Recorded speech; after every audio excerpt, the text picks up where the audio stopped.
ഹിന്ദി സ്പോട്ടിലേക്ക് എല്ലാവർക്കും സ്വാഗതം. നമ്മൾ കഴിഞ്ഞ ക്ലാസ്സുകളിൽ വ്യഞ്ജനാക്ഷരങ്ങളാണ് പഠിച്ചത് ഹിന്ദിയുടെ. അപ്പോൾ ഇന്നും നമ്മൾ അതിൻ്റെ തുടർച്ചയായിട്ടുള്ള ക്ലാസ്സാണ് പഠിക്കുന്നത് കേട്ടോ. അപ്പം എൻ്റെ ചാനൽ സബ്സ്ക്രൈബ് ചെയ്യാതെയാണ് ഒത്തിരി പേര് ചാനൽ കണ്ടുകൊണ്ടിരിക്കുന്നത്. അപ്പോൾ ആ കാണുന്നവർ ദയവ് ചെയ്ത് ചാനൽ സബ്സ്ക്രൈബ് ചെയ്യണമെന്ന് ആഗ്രഹിക്കുകയാണ്. പിന്നെ നമ്മൾ ഹിന്ദിയുടെ വ്യഞ്ജനാക്ഷരങ്ങളിലെ ഏതാണ് ഇന്ന് പഠിക്കേണ്ടത്? തുടർച്ചയായിട്ടുള്ള ക്ലാസ്സുകൾ കാണുന്നവർക്കറിയാം ഇന്ന് ഏതായിരിക്കും? പാപ്പ ബാപ്പ മായാണല്ലേ ഇന്ന് പഠിക്കേണ്ടത്. അപ്പോൾ അത് നമുക്ക് എളുപ്പത്തിൽ എങ്ങനെ എഴുതാമെന്ന് നമുക്ക് നോക്കാം. അപ്പം എനിക്ക് ഒത്തിരി സന്തോഷമുണ്ട്, എൻ്റെ വീഡിയോ കണ്ടിട്ട് ഒത്തിരി പേര് എളുപ്പത്തിൽ കുട്ടികൾക്ക് അക്ഷരങ്ങൾ എഴുതാൻ പറ്റുന്നുണ്ട്, അവർക്ക് ഐഡൻറ്റിഫൈ ചെയ്യാൻ പറ്റുന്നുണ്ട് എന്നൊക്കെ പറയുന്നുണ്ട്. ആ കമൻറ്റ് കേട്ടപ്പോൾ ഒത്തിരി സന്തോഷമായി. അപ്പം നമുക്ക് ഇന്നത്തെ ക്ലാസ്സിലേക്ക് കിടന്നാലോ? അപ്പോൾ ഇന്ന് നമ്മൾ പഠിക്കുന്ന ഏതാണ്? ഹിന്ദി വ്യഞ്ജനാക്ഷരങ്ങളിലെ പാപ്പ ബാപ്പ മാ. ഓക്കെ, അപ്പം ഞാൻ അതിൻ്റെ മലയാളം എഴുതി വെച്ചിട്ടുണ്ട്. പാപ്പ ബാപ്പ മാ. ഓക്കെ, അതിൻ്റെ ഹിന്ദി നമുക്ക് എഴുതാം. അപ്പോൾ വരൂ നമുക്ക് എഴുതാം. അപ്പോൾ ആദ്യം പായാണേ.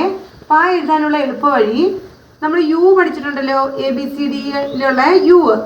ആ യു, ചെറിയൊരു യു നമ്മളിങ്ങനെ എഴുതി അത് യുവി ചേർത്തൊരു വൺ എഴുതണം കണ്ടോ. അതൊരു ഹിന്ദിയിലിട്ടാണ് നമ്മൾ മേള് വെച്ചപ്പോൾ ഇതെന്തായി? പാ. അപ്പോൾ മിക്ക കുട്ടികളിങ്ങനെ യു എഴുതി എന്നിട്ട് അതിൻ്റെ ഇപ്പുറത്തോട്ട് ഇങ്ങനെ വരച്ചിട്ട് ഇങ്ങനെ വരയിടും. അപ്പോൾ പായ എന്ന് പറയും. ഇത് പായാണോ? ഇതല്ലല്ലോ, ഇത് നമ്മൾ കഴിഞ്ഞ ക്ലാസ്സുകളിൽ പഠിച്ചിട്ടുള്ളതാണ്. ഏതാണ്? ടാറ്റ ഡാറ്റ നായാണ് അല്ലേ. ഇത് ഏതക്ഷരമാണ്? നായാണ്. അപ്പോൾ ഇതേപോലെ പായ എഴുതരുതേ. പായ എഴുതുമ്പോൾ നമ്മൾ യു എഴുതി അതിനെ കൂട്ടി തന്നെ വണ്ണെഴുതണം, എങ്കിലേ അത് പായാവുള്ളൂ. ഓക്കെ, അപ്പോൾ എങ്ങനെയാണോ ഒന്നുകൂടി നമുക്ക് നോക്കാം.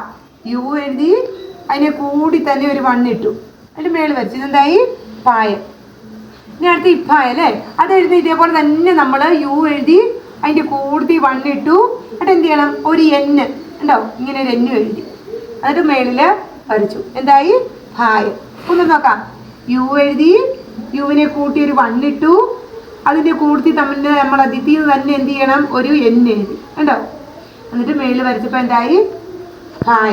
പാ ഇപ്പ. ഓക്കെ, ഇനി അടുത്ത് ബായാണേ. ബായ എഴുതാൻ നല്ല എളുപ്പമാണ്. എങ്ങനെയാണെന്ന് വെച്ചാൽ ആദ്യം നമ്മളൊരു പൂജ്യം ഇട്ടു കണ്ടോ, ഒരു പൂജ്യം. എന്നിട്ട് ഈ പൂജ്യത്തിന് നടുക്ക് നമ്മളൊരു വര ഇട്ടു കണ്ടോ. എന്നിട്ട് ഈ പൂജ്യത്തെ കൂട്ടി ചേർത്തൊരു വണ്ണിടണം കണ്ടോ, കൂട്ടി മുട്ടിച്ച് തന്നെ ഒരു വണ്ണിടണം. എന്നിട്ട് മേളിൽ വരയ്ക്കുക. അപ്പോൾ എന്തായി? ബായ. ഓക്കെ, ഒരു പൂജ്യം എഴുതി പൂജ്യത്തിന് നടുക്കൊരു വര ഇട്ടു, പൂജ്യത്തെ കൂട്ടി നമ്മളൊരു വണ്ണ് എഴുതി മേള് വരച്ചു. ബായ. ഓക്കെ, അപ്പോൾ എന്തായി? പാപ്പ ബാ. ഓക്കെ, ഇനി അടുത്ത് ഇഫായാണ് എഴുതേണ്ടത് അല്ലേ. ഇഫ എഴുതാനായിട്ട് നമ്മൾ ആദ്യം ഒരു പൂജ്യം ഇട്ടു കണ്ടോ, ഒരു കുഞ്ഞു പൂജ്യം. അത് ഈ പൂജ്യത്തിൽ ചേർത്ത് നമ്മളിങ്ങനെ കൊണ്ടുവന്ന് ഇങ്ങോട്ടിങ്ങനെ കൊണ്ടുവരിക. ഇതിൻ്റെ അകത്തൂടെ കയറി നമ്മൾ വെളിയിലോട്ട് ഇറങ്ങുക. ഇതിനെ ചേർത്തൊരു വണ്ണിടുക കണ്ടോ, ചേർത്തൊരു വണ്ണിട്ടു മേള് വരച്ചു.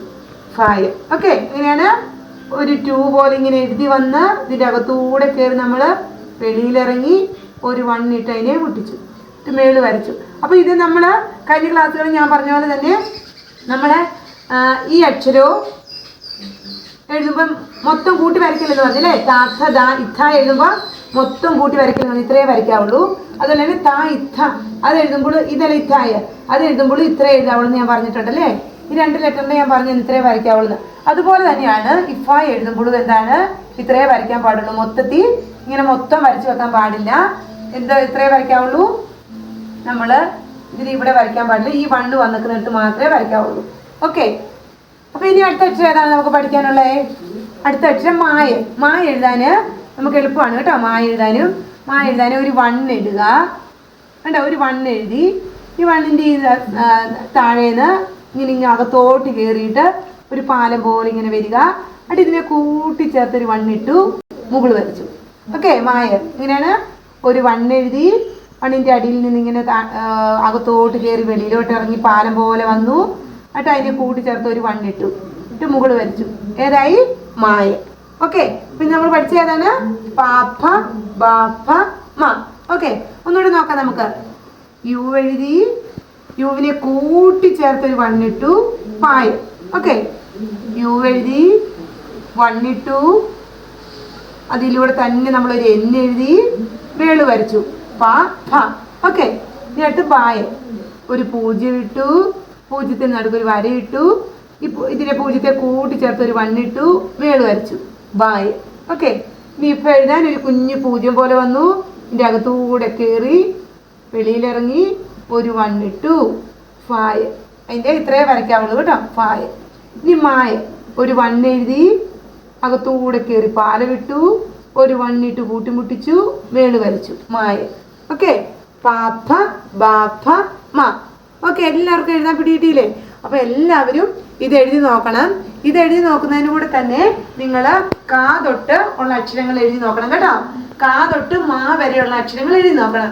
അപ്പോൾ അത് നന്നായിട്ട് നിങ്ങൾക്ക് മനസ്സിലാവും. ആർക്കെങ്കിലും എന്തെങ്കിലും ഡൗട്ട് ഉണ്ടെങ്കിൽ പഴയ വീഡിയോകൾ എടുത്ത് കാണണം കേട്ടോ.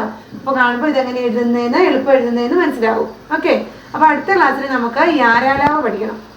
യാരാലാപയും കൂടെ പഠിച്ചു കഴിഞ്ഞാൽ അടുത്ത ക്ലാസ്സിൽ നമുക്ക് സ്വരാക്ഷരങ്ങളും അതിൻ്റെ ചിഹ്നങ്ങളും പഠിക്കണം. സ്വരാക്ഷരം ഓൾറെഡി നമ്മൾ പഠിച്ചിട്ടുണ്ടല്ലേ, അതിൻ്റെ ചിഹ്നങ്ങളൂടെ പഠിക്കണം.